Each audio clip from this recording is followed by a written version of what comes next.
Welcome back to CM4D Basic Training. In this module, we will be considering some of the major options and configurations for the view annotation.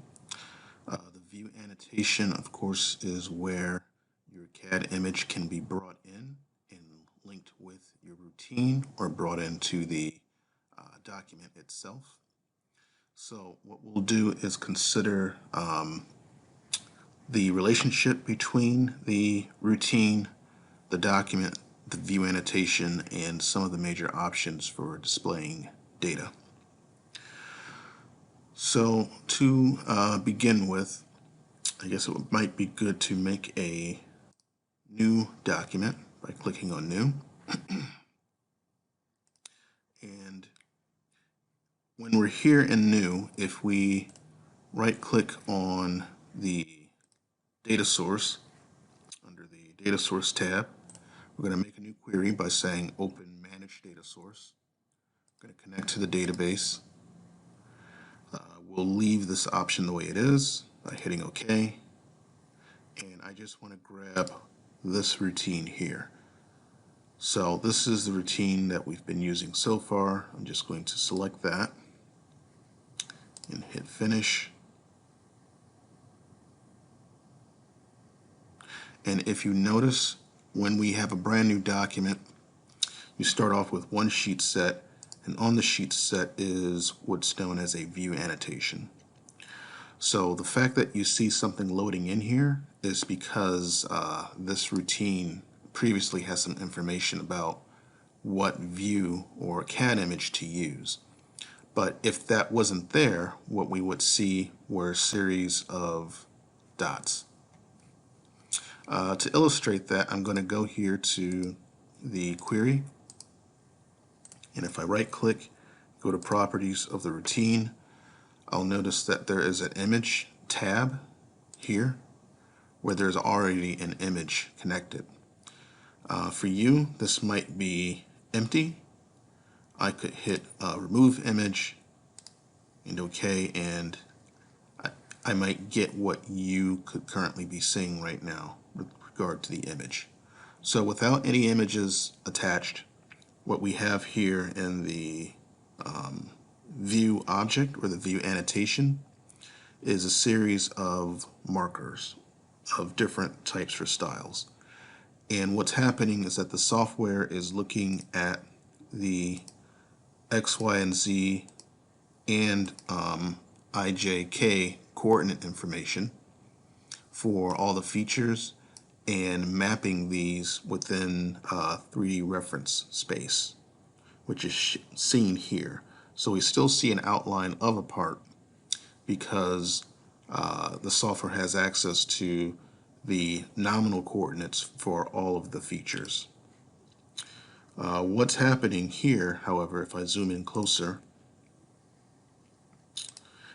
we'll see that there's a series of different types of markers. Some are like circles, as seen here. Others are spheres, and then still others look like little pegs.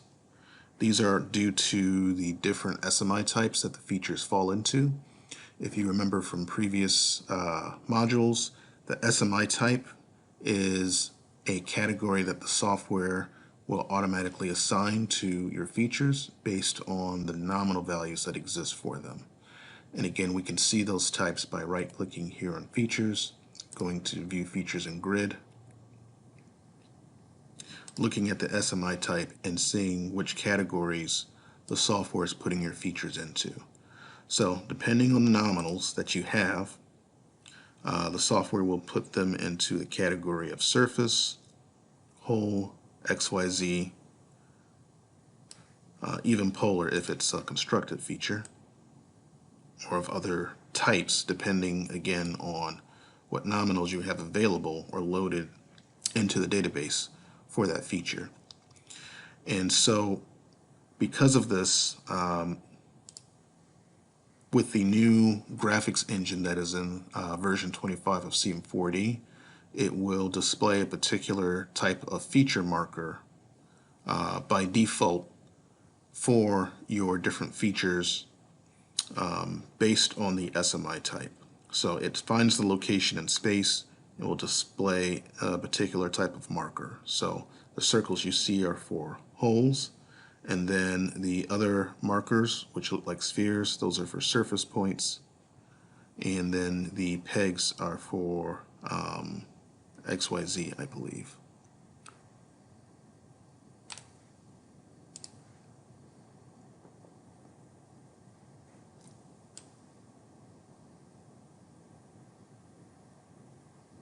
Unless it's on the edge, then it would be considered a edge surface point, and therefore displaying the marker right on the edges of the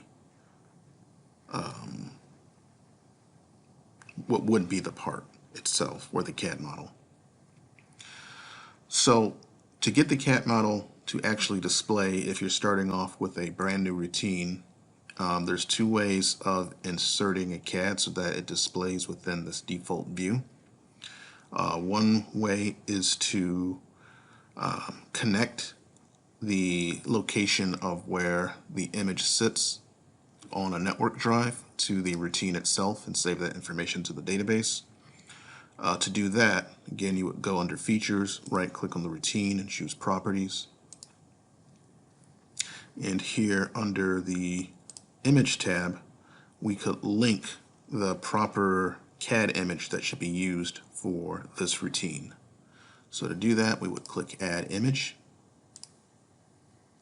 And here for the image path, we can go to the network folder by clicking on the three dots. This will take us into a network folder browser. And from here, if you happen to know the shared drive where your CAD images reside, you can just browse to that drive.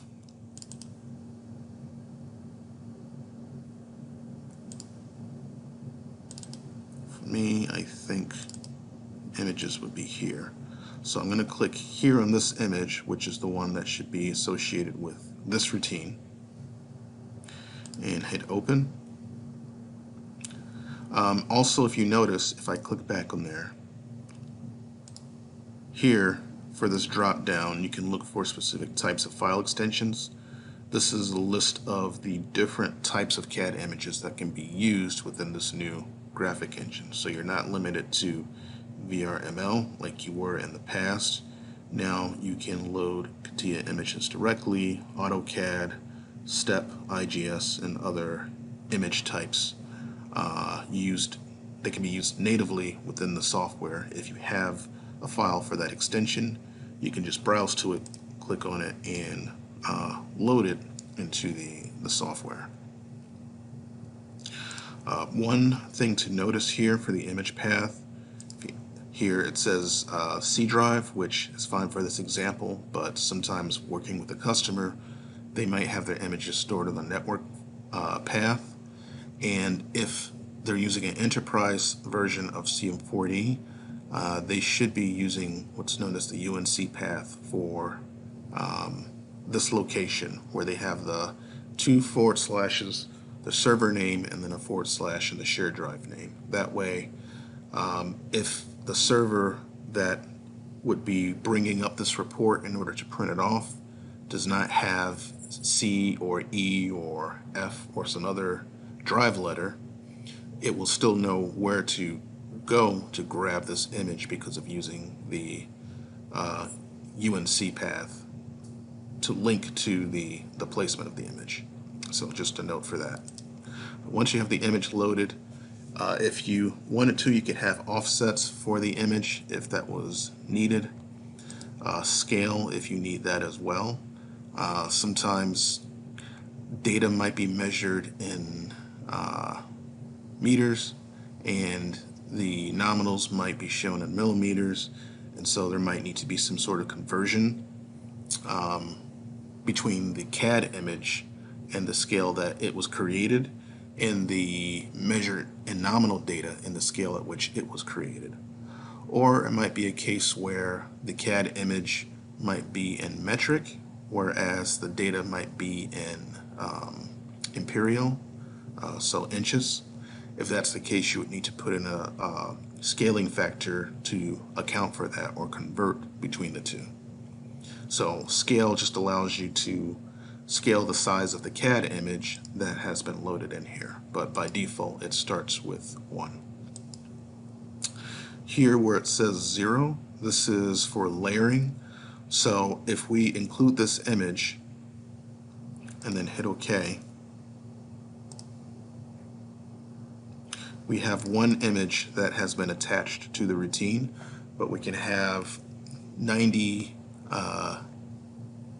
more images. So we can have, I believe, 99 images total that can be attached, separate images that can be built up as a composite that would show on the view if that was necessary.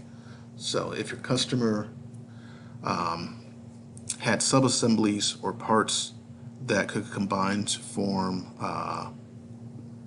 what a part would look like further down the assembly line, they could link up the child parts here and they would all add together to create a bigger part within the view itself.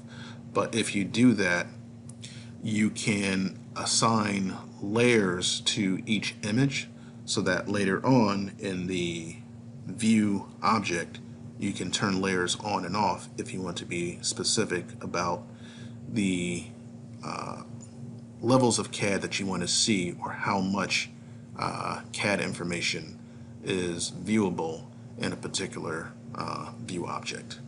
So if it changed that, we would hit modify. This is layer 0 to 99, I believe, so actually 100 layers can be added total. You can put that to any number. You can have different images all on the same layer. If we had 100 links within here, they could all be on layer 0. It just means that if layer 0 was turned on, we get all the images at once. So we'll hit OK, and then OK again. And if you notice, it'll say updates pending. So if we saved this document, or if we right-clicked and said update to database, then the link that we saved to that CAD image would be updated or saved to the database. And if you notice, this icon would change from red to blue, meaning that the update has been triggered. So now that we have the link there, you'll notice that the image pops in here. So that's one way that we can link an image to be used when creating a report. A second way to link an image is to save the link not to the database, to the routine like we did here, but instead to just link an image into the document itself. So the CM4D document that we have open has its own images tab, which we can click here. And we can do the same thing that we did at the routine level, except we could link the image just to the document. So to do that, we would right-click, click on New, and follow the same operation as we did before. Finding the image, hitting Open, assigning layers or offsets if necessary, and then hitting OK again.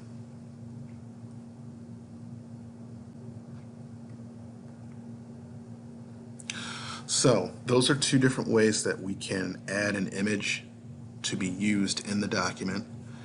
However, for the view itself, if we want to get this to switch between getting its image from the routine or getting it from the document, we can do that by going to the properties for this view image or this view annotation, and here in properties there's a view tab.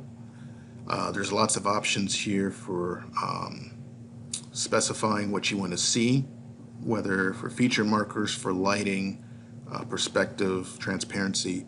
But if you wanted to tell this where to go in order to grab the link for an image, you would go to view image type, you would click here, and choose either document image or data source image, and this would point the image object to either the Documents tab or to the routine in the database to check if there is a link for a CAD image there as well, or for multiple CAD images. So this is where you would go to specify for the view which area you use to grab the image. And by default, it's set to document images. So there's a number of options within here for the View tab. First is the camera type. Here you can choose between perspective and orthogonal. With perspective, if I turn that on and then manipulate this image by right-clicking and going to Edit, I can then hold down my mouse button, my left mouse button, in order to drag the image or rotate and orient. With perspective, the closer an object is to you, the bigger it will appear. So it will be exaggerated a little bit. If I use my mouse button, I can rotate the wheel of my mouse to get it to zoom into the image. And if I use my right mouse button and hold that down, I can drag the image or translate it within the view as well. And if I click on the outside, it will resolve. So again, we're doing this to illustrate perspective. Right now, I see that this corner is closer. If I go to Properties and click on the drop down and choose Orthographic, you might not notice it, but it draws the image in a more symmetrical way so that there's not so much exaggeration if a certain part of the image is closer to you than another.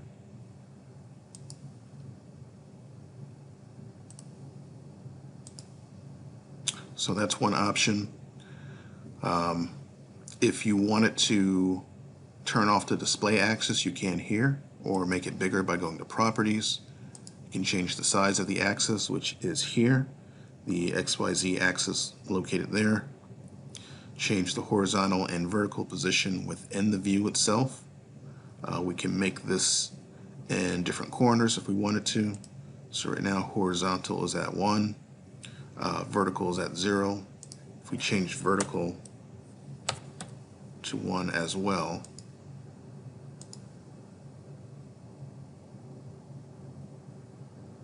then it changes the position. As you see, it now moves to the top right corner instead of the bottom right corner. We can also change the transparency here. So right now it's set to solid. If we increment this and then hit OK,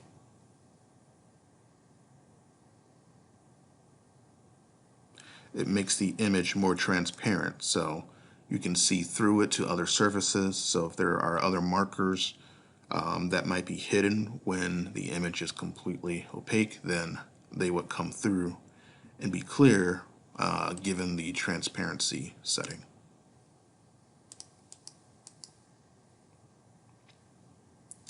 There are some options regarding how the image resolves. For instance, you have uncrossed leaders. This works when you have multiple points around the image.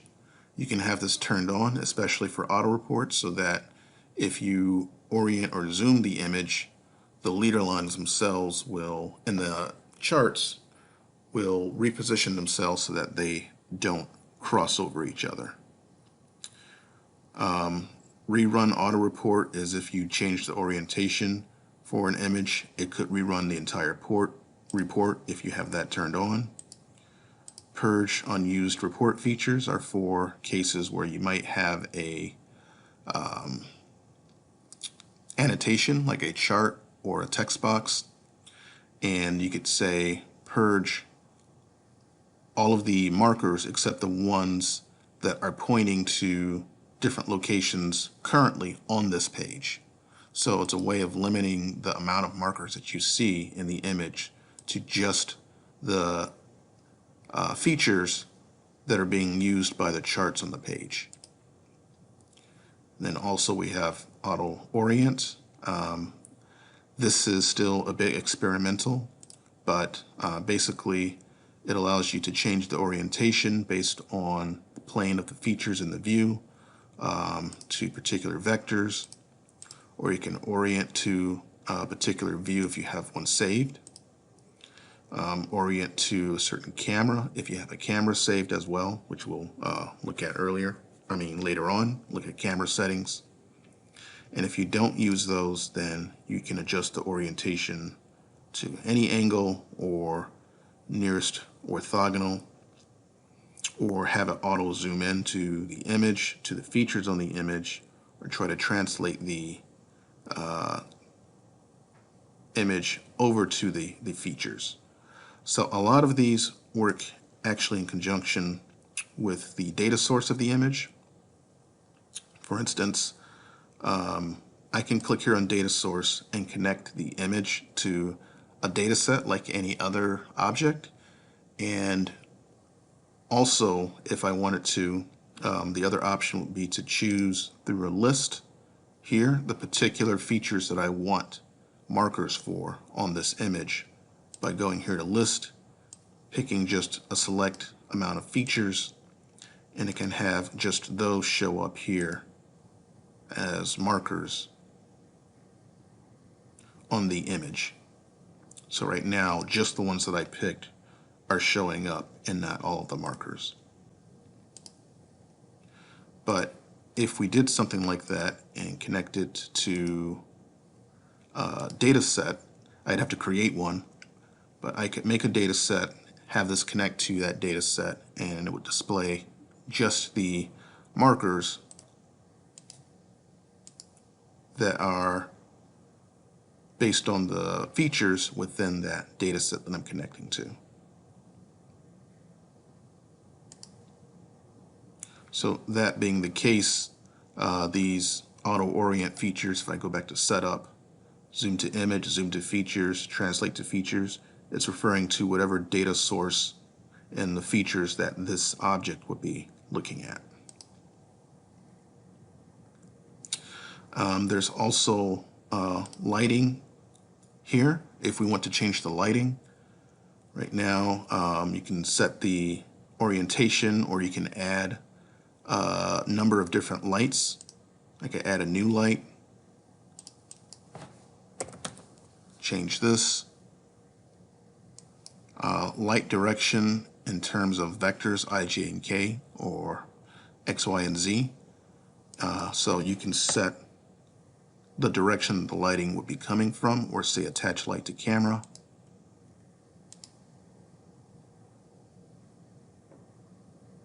And that addition, as you see, would brighten the light from a particular location.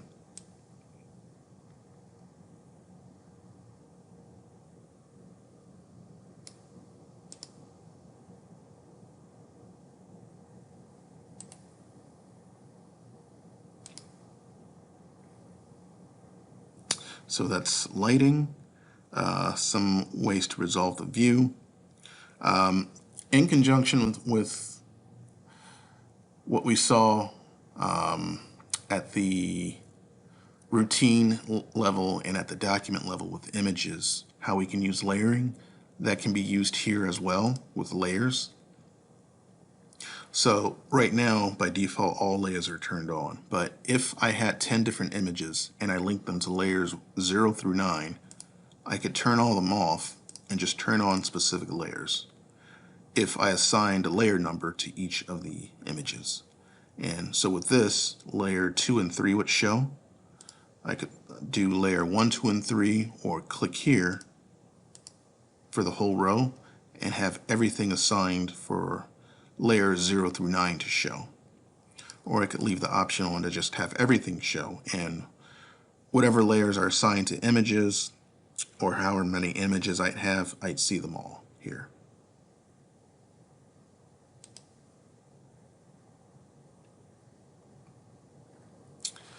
Okay, so there's some ways to orient and save or change the orientation for the image as well.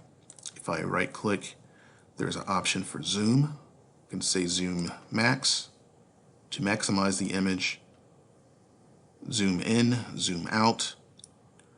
I can do orient top, orient bottom, back, front, left and right.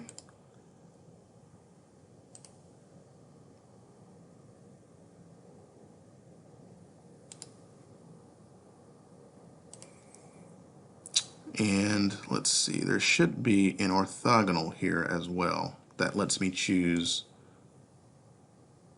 certain positions. Let's see if I can find that.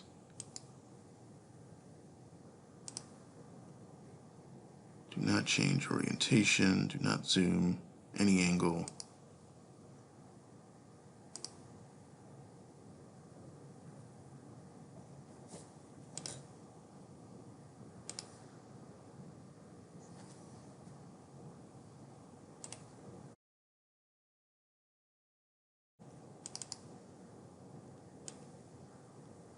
There it is. So down here in the corner, there's a cube that allows you to click on specific orientation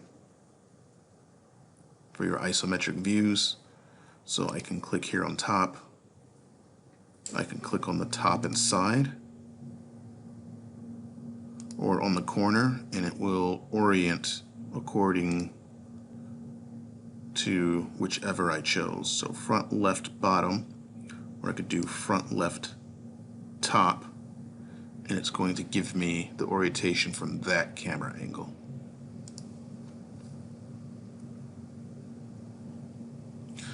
So there's some other options you can do while you're looking at different orientation methods. Besides using those, we can zoom in again or choose a particular camera angle.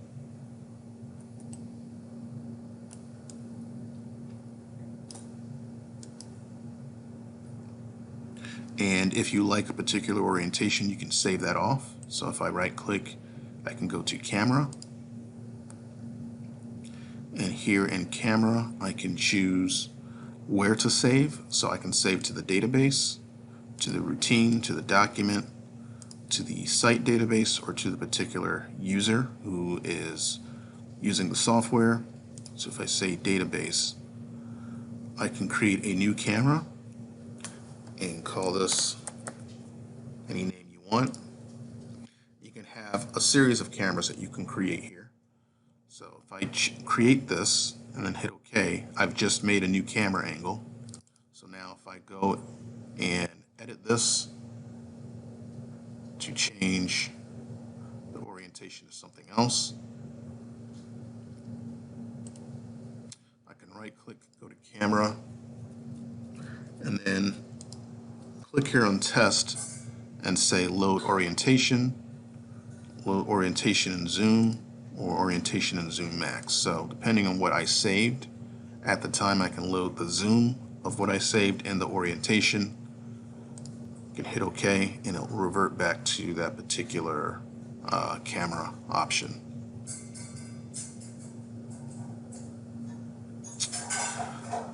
So if I go here to edit, there's a few more things that I can show. For instance, in edit mode, I can select particular features. So for instance, if I want to get back to all the features that I have, I go into properties, saying all features,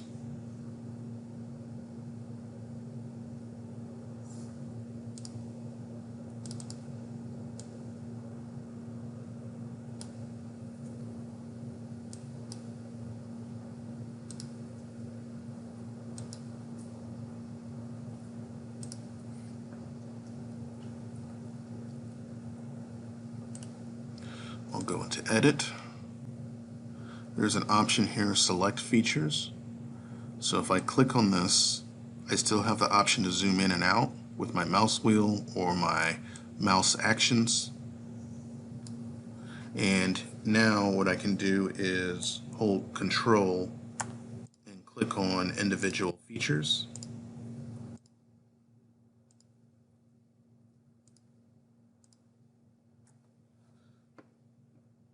And whatever I select, there's another option here, Select Features by Area, which I'm doing. This actually will let you draw a box around a particular area and select features. So if I do that and hold Control, I can add features by area together. And then after that, I can say push selected features. It'll list the features that you selected, and you can push them into a data source.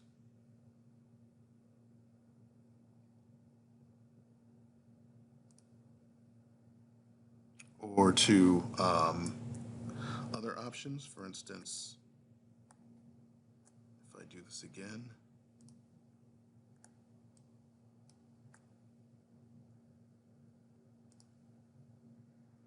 to reference as reference features for a constructed feature, a subroutine, or create a brand new subroutine from just those features that you have selected. For this data source, I need a data set created in order to push to those. So if I do new data set, I'll just call this view for now, and have this look at all data.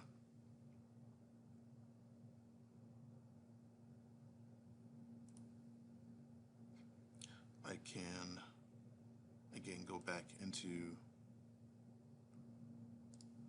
edit mode, select features by area,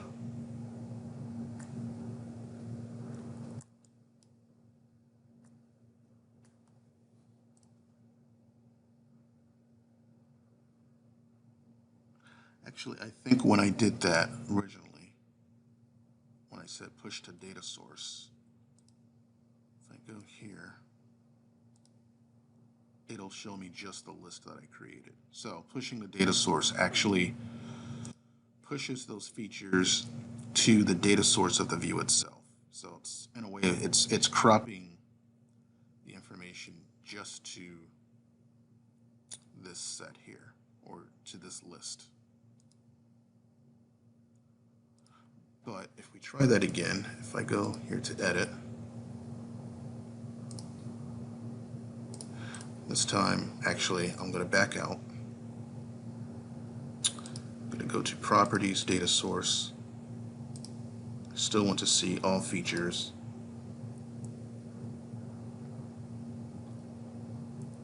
And now if I go to Edit, Features by Area, and then push selected features, and then choose data source, well, it'll still do the same thing, which is push the features into the data source of the view itself. So if I go here to data source and then go here, it now is cropped just to the features that I had selected. So that's one way of selecting the features that you have. Again, there's some other options while in edit mode. Besides the camera option that we saw earlier, you can turn on cutting planes. For instance, I have X, Y, and Z. I can turn on X, and we'll create an X cutting plane that will cut through the feature in the X direction. I can turn on Y cutting plane,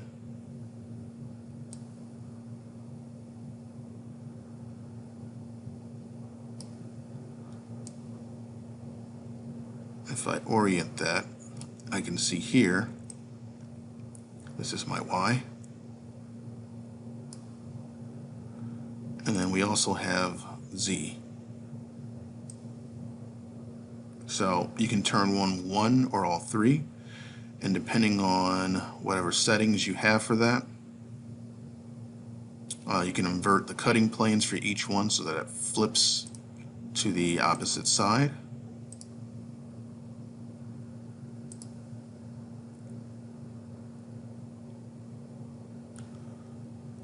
Toggle the sections, hide or show cutting planes, or reset them all. If I click exit, then it will just give me the result of the three cutting planes together. Or I can just toggle them off.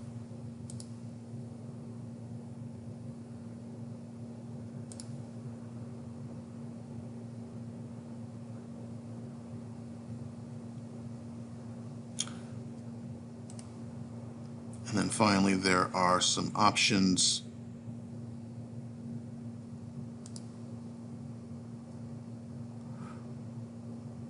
for shading for the image itself. So they're shaded with lines. So if you have a CAD image that has wireframe line information within it, the curvature of the part could be more apparent because of the lines. And then you can have hidden line,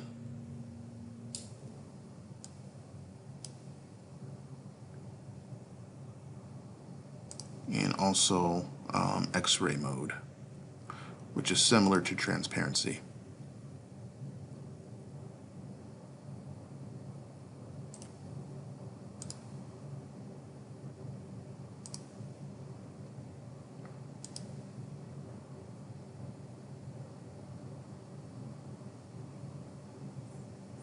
Okay, so for V25, those are some of the major options for the view image type. Like any other annotation, you can have more than one. So if I go here to new view, I could click on this icon, draw a box on the white space, and it would create a new image type on the white space there. Depending on the size, that could be rescaled. And then of course each view image, if I go to properties, it has some of the standard tabs like the general tab where you have the name of the image, the positional tab where you can change the position and scaling. It has the data source tab where it can connect to a source of data so that you can limit what it is displaying marker wise. Leader and terminator, it has as well. If you want to do a zoom out view, you could have a bigger or smaller image in a corner, turn on a leader and have it point to another image. That's possible. And then there's layering as well, which you can turn on and off. So again, these are some of the options for images. There are some other things that were in versions earlier than 25, like Spectrum, which allowed you to change the feature markers according to color. That will be implemented at another time, but in the meantime, there is a way of still changing the colors, just not conditionally at the moment. If I go back and get all my features together, one way of changing the colors of the markers, if you want something outside of gray, is to go here to Document, Defaults, and going to Feature Color Markers. There's different colors that you can change or manipulate based on the type of marker or data. Typically all the markers that you see right now are under neutral, but you could also have, if you're displaying nominal data or whether it's a good value, above high tolerance, below low tolerance, whether it's limits or distance markers. All of these different types, you can change what the color is. For neutral, I'll just show that very quickly. For instance, I could change the markers to yellow for that. And it will change these markers to yellow as well. And if you want a more simplistic marker, let me delete this one. Outside of the feature-specific markers that's based on the SMI type, you could set them back to all one type by going to Properties, Markers, and choosing here Sphere instead of feature-specific. You can change the resolution of what the marker will be and the scaling. So if I set that to 15, it would make the marker a little bigger. And then I can keep that on auto scale, or I can turn that off so that I can set my own scaling for the size of these markers. So if I do that, hit OK, now I have bigger spheres that are all yellow, indicating the locations of features on the CAD image.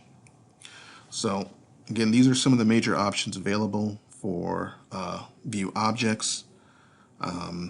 Hopefully this information is informative.